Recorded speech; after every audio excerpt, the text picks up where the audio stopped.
اولش فکر می کردم اشتباه می کنم، ولی بعد فهمیدم مهدی با چند زن متأهل دیگم قرار می زشت، در حالی که خودش متأهل بود. سلام. راستش گفتن اینا هنوز برام سخته. اسمم ساراست. یه زن معمولی با یه زندگی معمولی. یا حداقل فکر می کردم معمولیه. من و مهدی از اون زوجهایی بودیم که همه می گفتن خوش به حالتون، چقدر به هم میاید. اول آشناییمون دقیقاً همون چیزی بود که هر دختری آرزوشو داره. مهدی بلد بود حرف بزنه، بلد بود گوش بده، بلد بود حال آدمو خوب کنه. کنارش احساس امنیت می کردم. این خیلی مهم بود.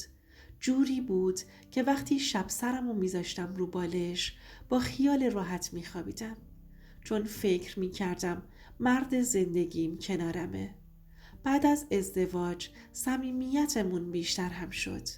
از اون مردایی بود که پیام صبح بخیر میداد، زنگ میزد ببینه رسیدم خونه یا نه. اگه حالم بد بود ساکت میشد کنارم، نه نصیحت میکرد نه قضاوت. من واقعا عاشقش بودم، نه از اون عشق بازی های علکی. عاشق مردی که فکر میکنی قراره تا آخر عمرت کنارت بمونه. خونمون ساده بود ولی پر از خنده. با هم غذا میپختیم، فیلم میدیدیم، حتی دعواهامون هم زود تموم میشد. همیشه به خودم میگفتم سارا خوش شانسی، مردت خیانت بلد نیست. اینو از ته دلم میگفتم. هیچ زنی با این تصور ازدواج نمیکنه که یه روز قراره اسمش کنار کلمه خیانت بیاد. مهدی تو جمع خیلی محترم بود. همکاراش دوستش داشتن، فامیل بهش احترام میذاشتن. حتی بعضی وقتا به شوخی میگفتن این دیگه از اون مرداست که نگاهشم پاکه. و من باور کرده بودم. نه فقط حرفاشو، رفتارش، نگاهش، حتی سکوتاشو. ماه‌ها گذشت بدون هیچ شک و تردیدی. نه گوشی پنهون می کرد، نه دیر اومدنای مشکوک داشت و نه بوی خیانت می داد. ولی زندگی یه عادتی داره. همیشه قبل از ضربه اصلی یه نشونه خیلی کوچولو میده. اونقدر کوچولو که اگه عاشق باشی راحت از کنارش رد میشی. اولین نشونه یه تغییر خیلی نامحسوس بود. مثلا بعضی شبها وقتی کنارش می نشستم حس می کردم حواسش کاملا با من نیست. نه اینکه بی احترامی کنه، نه، فقط یه جور فاصله نامرئی. یا بعضی وقتا گوشیشو بر می داشت و می رفت رو بالکن، حرف می زد. وقتی می پرسیدم کی بود با لبخند می گفت کاره، چیزی مهمی نیست. و من چی؟ من می خندیدم و می گفتم خب معلومه مرد زندگی منه، چرا باید شک کنم؟ خیانت همیشه با بوسه دزدکی شروع نمیشه، گاهی با اعتماد کورکورانه شروع میشه. اون روزا هنوز همدیگر رو دوست داشتیم، یا حداقل من اینطوری فکر میکردم. هنوز دستمو میگرفت، هنوز میگفت سارا تو همه زندگی منی. و من باورش داشتم، بی اینکه بدونم همون مردی که شب کنارم میخوابه یه زندگی دیگه داره، یه روی دیگه داره و یه تاریکی عمیق رو داره ازم پنهون میکنه. اون موقع نمیدونستم این فقط شروع داستانه، شروع یه سقوط آروم از عشق به شک و از شک به یه حقیقتی که قرار زندگی زیر و رو کنه. راستش اولش اسمشو نمیذاشتم شک، میگفتم خستگیه، فشار کاره، مرد دیگه. آدم وقتی عاشقه دوست نداره اسم بد بذاره روی رفتار کسی که دوستش داره. ولی یه جایی دل آدم زودتر از عقلش میفهمه. مهدی کم کم عوض شده بود، نه یهو، نه واضح، خیلی نامحسوس. مثلا کمتر حرف میزد، یا وقتی حرف میزد انگار حواسش یه جای دیگه بود. بعضی شبها دیر میومد خونه با یه بهونه تکراری. جلسه کش اومد، دوستام نگهم داشتن، حوصله نداشتم زود بیام. اولش هیچ کدوم اینا برام زنگ خطر نبودن. ولی وقتی این اولش ها زیاد شد دلم لرزید. یه شب خیلی اتفاقی گوشیش روی میز بود و صفحه روشن شد. نه اینکه بخوام چک کنم، خودش روشن شد. یه نوتیف اومد. اسم مخاطب زن بود. نه اسم خاصی، نه قلبی، نه ایموجی. یه اسم خیلی معمولی. اما ساعت پیام نیمه شب. نمیدونم چرا قلبم از حرکت ایستاد. انگار یکی آروم تو گوشم گفت سارا بیدار شو. ازش نپرسیدم، نه اون شب نه فرداییش. میخواستم مطمئن بشم دیوونه نشدم. بعدش اتفاقای ریز ریز شروع شد. گوشیش همیشه سایلنت. رمز گذاشت روی بعضی آبهاش. وقتی زنگ میخورد میرفت یه جای خلوت جواب بده. آدم لازم نیست که خیانت رو ببینه. همین تغییرها کافیه که دلتو بلرزونه.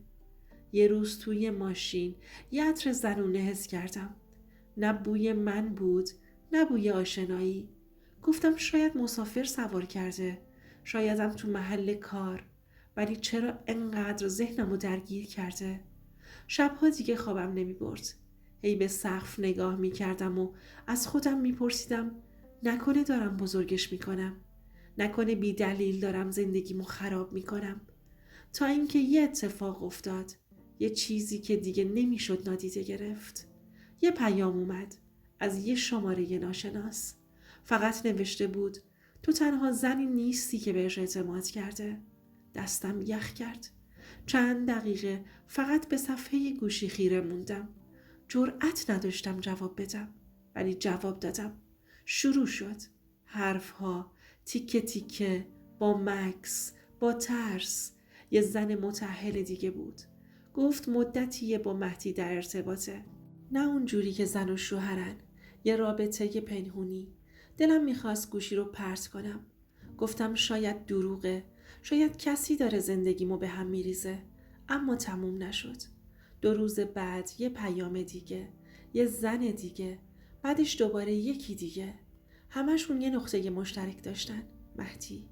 و همشون هم متأهل بودن. اونجا بود که فهمیدم من فقط خیانت ندیده بودم. من توی بازی کثیف افتاده بودم. وقتی تیکه ها کنار هم نشست فهمیدم بعضی وقتها قرارها فقط 2 نفره نبود. چند نفره بود. توی خونه مشخص. یه جای امن برای خودش. اون شب اولین باری بود که جلوی مهدی گریه کردم.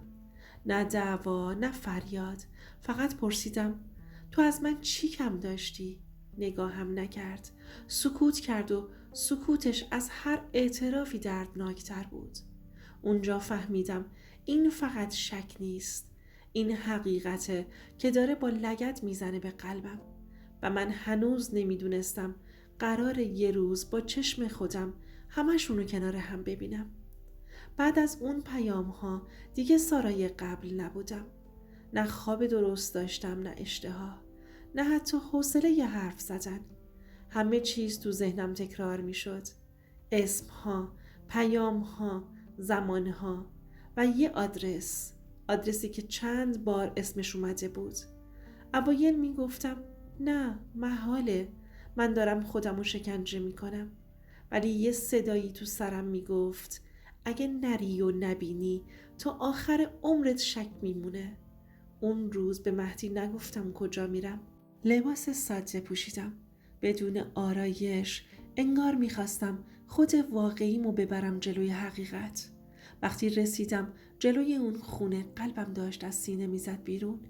یه ساختمون معمولی بود. نه شیک بود نه عجیب بود. همین معمولی بودنش ترسناک بود. چند دقیقه تو ماشین نشستم و با خودم گفتم سارا اگه اشتباه کنی چی؟ اگه آبروی زندگی تو ببری چی؟ ولی بعد یادم افتاد آبروی من اون لحظه هایی بود که شبها با بغض خوابم می برد. پیاده شدم. رفتم بالا. در واحد نیمه باز بود. قسم می خورم. همین یه صحنه زندگی آدمو نصف میکنه. مهدی رو دیدم. شوهرم، مردی که باهاش نون و نمک خورده بودم. کنارش 3 زن بودن. ناهید، پریسا و الهام. همون اسمها. نه فریاد زدم، نه جیغ کشیدم. انگار بدنم قفل شده بود. اون لحظه نه حسادت داشتم نه خشم. فقط یه خلأ عمیق. مهدی منو دید، رنگش پرید. خواست حرف بزنه، ولی چی میخواست بهم بگه؟ بگه اشتباه شده؟ بگه توضیحی داره؟ بعضی صحنه ها توضیح نمیخوان. قبل از اینکه برم بالا با دست لرزون گوشیمو در آوردم و با صدایی که خودمم نمیشناختمش به پلیس زنگ زدم. نه از روی انتقامم، از روی تموم شدن. وقتی پلیس اومد همه چیز رسمی شد، سرد شد و واقعی. نگاه اون زنها ترسیده، شرمگین و یه جورایی شبیه خودم. ولی فرق ما این بود که من همسرش بودم. اون لحظه فهمیدم مردی که شبها کنارم میخوابیده یه زندگی موازی داشته. نه یه لغزش، نه یه اشتباه، یه انتخاب. وقتی از اون خونه بیرون اومدم هوا همون بود، خیابون همون بود، ولی من دیگه همون آدم نبودم.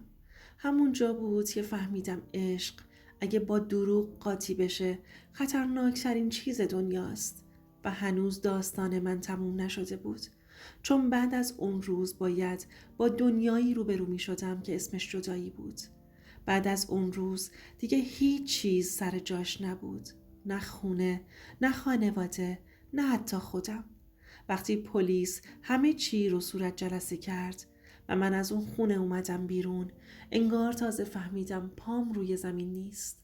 تو خیابون راه میرفتم، ولی مغزم عقب‌تر بود. هنوز تو اون خونه مونده بود. اولین کاری که کردم رفتم خونه مادرم. همین که در رو باز کرد و منو دید هیچی نپرسید.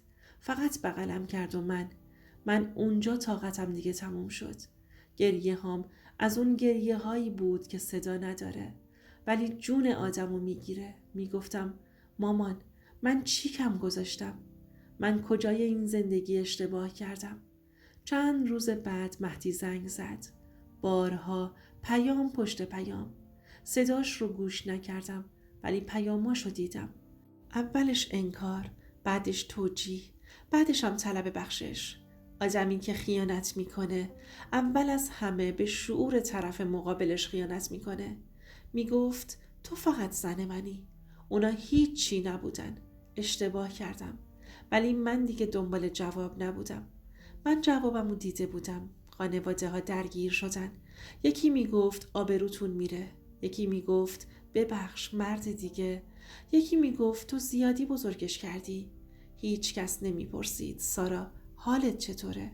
شبها از فکر دیوونه میشدم. یاد خاطره های خوب میافتادم. بعد یاد صحنه اون خونه. این دوتا تصویر با هم قاطی میشدن و خفم میکردن. یه مدت حتی شک کردم به خودم. با خودم گفتم نکنه من سخت گیر بودم، نکنه کم گذاشتم. ولی بعد یه جمله نجاتم داد. خیانت انتخابه، نه نتیجه کم بود. وقتی برای طلاق اقدام کردم دستم میلرزید. نه از ترس، از غم تموم شدن اون مردی که یه روز همه دنیام بود. حالا شده بود یه غریبه با یه پرونده. وقتی حکم جدایی اومد نه خوشحال شدم نه ناراحت، فقط خالی شدم. یه جور سکوت اومد تو زندگیم. سکوتی که اولش ترسناکه ولی کم کم میفهمی از سر و صدای دروغ بهتره.